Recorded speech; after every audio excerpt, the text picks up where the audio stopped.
And we're back, Thirsty Thursday. After a week off, we had a bit of a spell. Did too. As you may have noticed, I have a new co-host, Brendan Bradford, who's usually here. He's had a child. He couldn't do it last week. It's a bit of a rush to the hospital. So this week, Nick Olive jumping in. Thank you. Congratulations to BB, but I feel like this is the right appointment, finally. You've done well. So what we're going to do, the same thing as every week. Drink a bit of beer. Beautiful. Talk a bit of shit. We've got a great guest coming on from Brisbane, from Triple M Brisbane. Yep. And a little bit of footy. Obviously, we've got the Eels and Storm tonight. Should be a cracker. Should we have a look at the beer? Let's do it.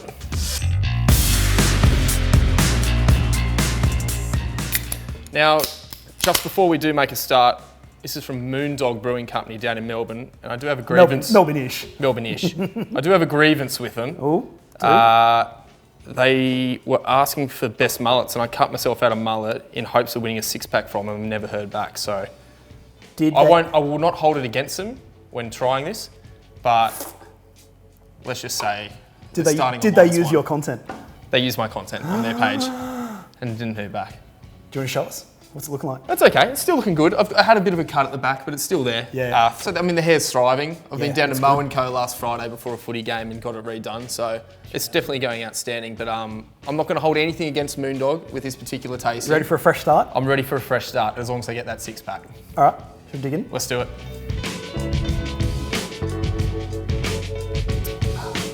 It's delicious. It is nice. You may have noticed that it's got one of the more unfortunate names for 2020. It's called The Future is Bright. I don't know if they timed that especially well. Came out in April. One day it'll be bright. So it's 6.6% IPA. Great thing about it is it's a solar-powered IPA. Their new brewery. How does that work, They've Chris? used the panels to power the brewery stuff. That's outstanding. Took me into deep water with brewers. So I'm like, Tell me more, Chris. Yeah. It's supposed to be really light. I think it's fantastic. You get like a little bit of mango, a little bit of blueberry. Yep. That's about as far as my taste buds can handle it. It's delicious. It claims to be light, but not thin. Ooh. Now, on the topic of what rugby league player is it? Yeah. If you don't mind me going first. No, please do. Light Please thin, do. I'd declare it slightly heavier than that. So you think of some of the great heavy halves to play our game with Parramatta playing tonight. I'm going to go with Chris Sandow. Oh, one of the greats. It is. It's a Chris Sandow. Electric. It's a shoulder charge beer. Okay. Yep. I like that. See, me, I think it's a crowd favourite. Yeah. And people would say it's quite gentle, as you said, but I think it's got a bit of go in it. I think it does. For me, it's Will Chambers. Oh, I love Will Chambers. Who doesn't love Will Chambers? It's secretly one of our great centres and just didn't get the raps. Anyway. Loved him. Oh, I mean, apart from that Australian Test jersey. But Oh, yeah. I mean, more punters. Also, out of 10, could we possibly have a non-10 out of 10? I'll give it a 9 just because of the haircut. I'm sticking with 10. Tastes like happiness. Oh, well, we are doing so well with these beers. You can get this one, obviously, from Moondog. Yep. You can get it from Beer Cartel, Craft Cartel. Yep. And I think you'd have to check on Moondog's website for some other distributors. Yep. Yeah. Beautiful. All right, should we rip into our guest? Let's do it. Our guest this week, Nick Cody. So as promised, we've got Triple M Brisbane breakfast host, comedian, and according to your website, bit of a dickhead, Nick Cody. How you going, mate? Good, mate. How are you boys going? Yeah, Good, mate. Let's have you on. bit of a strong start. Yeah, strong, but self-professed apparently. Yeah, so your words, not mine. You're drinking midweek. You're going to stumble every now and again, you know? So back yourself. Harsh but fair. Mate, as our Brisbane beer correspondent for this week, I feel it'd be rude of me not to start with, is the Caxton Hotel worth breaching protocols for? Is it really that good? Or is Alfie Langer a bit of a mad dog? And are the rumours true that they in fact turn the cameras off to let these boys in? Yeah, well, that's what I heard. I heard they turn the cameras and the ID scanners off. And if that's true, well, yeah, if you want a beer, if Alfie wants a beer, he could go anywhere. Why would you go to the closest pub to Suncorp? You just go anywhere but there and you should be all right. Maybe just go to your house. You probably live in a mansion. You know what I mean? Have a beer there. It's just how thirsty he is. I love that Alfie Langer, they switch off the ID scanners for him. Like, all right, cool, that'll be the one way they'll figure out who he is. He's about 1,000. I mean, he's Alfie. One take, one look. Yeah, exactly. There's been a lot of pub Bronco troubles up here, the Everton Park Hotel, the Everton Park 10. They just copped a fine for 140 grand. But it sounds so much harsher than what they actually did, because they just went along and had a counter meal. Like, they didn't even go into the pokies room. And that's where Brisbane do some of their best work, in the pokies room. To lose 140 grand at the pub and not be in the pokies room, that's quite an incredible feat. Yeah, that's true. Mate, you're from Melbourne. Obviously, you're now in Brisbane. Where does that leave you as a footy fan? I sort of follow the Broncos just because I got into league at the start of last year, and what a poor team to get behind. You know what I mean? Way to time it. I knew, their winning history. I thought, what a team to get behind. Couldn't have been a better time to come up here, get on board the Broncos, get into league, and they've been absolutely shit house. But thankfully, my backup team, Melbourne Storm, and now the Sunshine Coast Storm, so now I can get behind them because they are in Queensland technically. There's a little asterisk, but the Sunshine Coast Storm. Not quite as many toe fetishes down there as well, by the sounds of it. No, toe-sucking capital of the world. What a cowards, we even said it like under our breath as well. Yeah, say it properly. Mate, I love it. I love it though, getting into league over the last year and a bit. The biggest difference I found, because I'm an AFL guy, always played AFL growing up, loved the AFL. But in the last few months, I've barely seen any games. And if you haven't watched AFL in a while, if you've just been watching league and then you turn on a game of AFL, my first thought was, why are all these male models on a field? Who have let these handsome gentlemen run around a ground? Your brain starts adjusting to leaguey head, and then you see an AFL player, you're like, what the is going on here? Is this? So when Nick here was trying to tell his girlfriend who we're interviewing today, and he was like, all right, great, I'm interviewing Nick Cody, and she was like, cool, great, and he was like, the Staffy, which is a weird link. If you've never actually seen your stand-up bit about the Staffy, that's like that's more of a Joel Monahan link than anything there. Yeah. You're like, why would people link his name with a dog? Joel. But Let's be honest, Staffies are a proper dog, yeah? Staffy's the sort of dog you can coward punch and it thinks you're playing. That's a dog. If you see a Staffy out and about, just sneak up behind it, go, bah! It'd be like, all right, you got me. Where are we off to, huh? Where are we off to? The casino? You're my best friend, right? They are.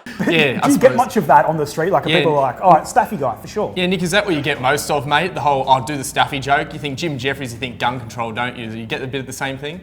Mate, if the Staffy bit got as big as the gun control bit, I'd be fucking stoked. The best bit about my bit on the Staffies is that it was on the Melbourne Comedy Festival Gala about a year and a half ago, and 10 times a week minimum, people will send me photos of their Staffies and the shit they've chewed up, which is awesome. Here's my nice dog that ate the Pajero. And you go, yeah. Pajero in one bite. So the best part about it all is just getting to see heaps of dog pictures, which is nice. You were the face of Carlton Dry for a while. Are you still the face of it? Nah, that was, I got... A bad breakup, was it? Unceremonious breakup, didn't it? Because I started copping shit from mates of mine, because I was on a bunch of the ads in 2017 for about a year. I was an ambassador for Carlton Dry, and towards the end of that time, they made the bottle smaller and turned it to those pull tops. Mates of mine are hitting me up like I'm at the fucking factory making decisions. Boys, I just did the ad. I always love that thing when you're an ambassador for something as well. Like, they're always like, well, surely you have like a direct line to the top. To the big dog. Make the call. Make the call, yeah. So I used to work in CUB down in Melbourne in the call centre like 12 years ago. And then to go back, 10 years later and get to do the ads for them and whatever was awesome. But then I got to do stand-up at their end of year party, the big Christmas party. And normally if you do a corporate event, someone will come up and say, hey, don't drop a C-bomb. Don't mention cancer. Somebody's really sick here. You go, yeah, that's fair. The only note I got at the CUB Christmas party, do not mention the fucking pull tops, all right? The poor bloke that gave it the thumbs up has had a really rough year. Him and Anthony Seibold copping the same amount of shit on Twitter, I reckon. We've been talking amongst the sporting news types about, 'cause none of us have been the footy in so long, but we've got these tiny little circus hands, both Nick and I. So when people are like, oh, now we're talking, mate, smell like cabbage. But so if someone's like, hey, can you get around? And there's 4 of us, I would always say, not a problem. I don't care about that. Obviously, I'm not going to buy like the flimsy, like one-handed thing. I don't trust that. So I always go that way. Yep. So you go like your 4, whack, diamond shape. and then it's just gripping. How do you carry 4 beers? In 2 goes, because I've got a thing called benign essential tremor. So it's like a copper imbalance. So I've got slight shakes, right? Yeah. And depending on the amount of coffees or hangover that I've got, it can get worse. So in a situation, I've never attempted 4 beers. That's on the bucket list. If I pull 4 beers off, I die the next day, I think. So I saw someone at a pub go the 4 pints, got the bartender to put the 5th on top, which, f*** me, if you don't go straight into Ninja Warrior, I don't know what gets you in. Well, because, as I was saying before, I've had mates who do like the kind of grip. They're like, you don't mind if I just finger your beer, do you? And we'll just carry it like that. It's like, I do mind, actually. Yeah, he's like, nah. I can't believe somebody in this day and age is going the dip. And with the audacity to like look at me in the eye and be like, here you go. You're like, oh. Mid-COVID. Yeah, and you're like, oh, you get one, and anyways. Why did they lick their fingers? Yeah. Anyways, what's happening? That is yuck. Mate, you're a dad now, congratulations. But also, does that mean like I did it. You did it. Against all odds. But do you still have like a little bit of rugby league Mad Monday in you? Or have you completely just gone, no, that's a different phase of my life? Yeah, and what does that schedule look like and the sort of lead up time that you need to give? This year, I'm off the piss. I'm having a year off the booze because at the end of, last year I went very hard, but it was a bloody good time. But doing breakfast radio and gigs at night and a baby in the middle, plus a hangover, not the best days, you know. No. Mid-Flight Brawl, your podcast. Can you tell us where we can tune into that and tell us a bit more about that, who you do it with and everything? Yeah, so it's a podcast that myself and fellow comedian Luke Heggie, we do a weekly podcast. It's called Mid-Flight Brawl, and the tagline is, any tip rat can fly now, here's what happens when they do. So it's a history of air rage incidents. And if you think, hold on, how many can there be? It turns out thousands, right? And you could do 3 years worth of episodes just on Australia to Bali. But when you expand that, when you go even further, it just gets looser and looser. And I always thought the Aussie-Bali, Aussie-Thailand flights would be the loosest, but we found out Northern England to Spain or Ireland to Spain. We've got to get some like, you know, tip rat Olympics together so we can just get those northern thugs from there with our Sydney Jetstar passengers and just see who's the best biff in the sky. But here's the other thing. It's not just low cost economy people drinking their duty free and kicking off. I reckon our biggest episode was a businessman from the US who was in first class, took his pants off and did a shit on the drinks cart. Oh, okay. That makes sense. And that was the start of the flight. It kept going. This was pre 9/11, where you could take a shit on a drinks cart and they'd keep going, you know, before it turned into a nanny state. Mate, just finally, I had a quick question for you about one of your co-stars, Margot. Obviously, she's married to Corey Parker, one of the great Broncos greats, Maroons, but also one of the world's best lines during 2015 State of Origin. I don't know if you remember with David Clemmer, who was like, "Show some fucking respect." My question: does Margot ever hit you up with that? I reckon Clemmer, again, don't know if I can tell this story. Carlton Drive, when they did this big launch at this big beer thing where all these companies pitching their beers or whatever, and there were all these fireworks went off, and I was on stage and Clemmer ran out and he looked a bit uneasy, and he told me he'd come from it was like Mad Monday. He'd had to fly down to Melbourne, then turn around and head back after a corporate. Unbelievable. The grit that they show in league is just unmatched. How's that? He's come off the flight, done the appearance and gone straight back to Mad Monday. Yeah. Absolute legend. Couldn't have been a nicer bloke. And that's the thing that I'm learning about league is that I thought AFL players used to do some stuff that was a bit sus or whatever. Cannot come close. As soon as AFL gets a sniff in like, we're doing something wrong, rugby league are like, hold my fucking league rum. Boys get together. Yeah. You know, they're getting in trouble in AFL for dick flicks and rugby league. Dick flicks, is that it? Dick flicks. We do that on the field. Thank you so much for giving us a few minutes time. We've got the Eels and Storm for Thursday night footy. I'm taking Melbourne, even undermanned. Which way do you see it? I'm putting my money on the Melbourne Storm, which probably means they're going to lose by a lot. That tends to be the theme. I was going to say, I was watching a video of you this morning where you were giving your tips on Triple M, and I think you got every single one of them wrong.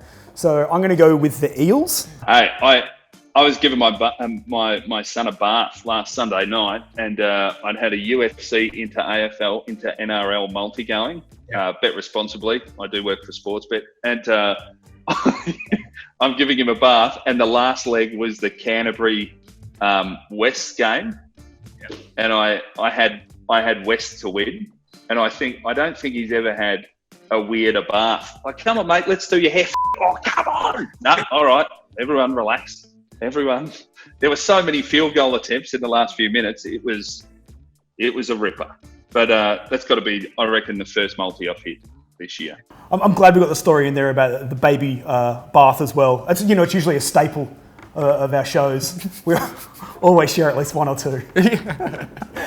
Hey, believe me, if you get any other guests coming on that combines parenthood into last leg of a multi-story, fuck me, I'll retire. Mate, thanks again so much for your time. And where can people catch your podcast? Mid-Flight Brawl, anywhere you get podcasts, check it out. Massive thanks to Nick Cody. What a legend. He was so good, wasn't he? Really good bloke. Staffy thing, I wasn't sure how he was going to take that, but... I went with it. So he's gone with the Storm. I like the Eels. I like the Storm, undermanned, but they did enough against the Roosters, did it handily last week, and you think they'd probably do the same again. Yeah, that's fair. Coward's call, but fair. All right, enjoy the footy. We'll see you next week. Thanks, guys.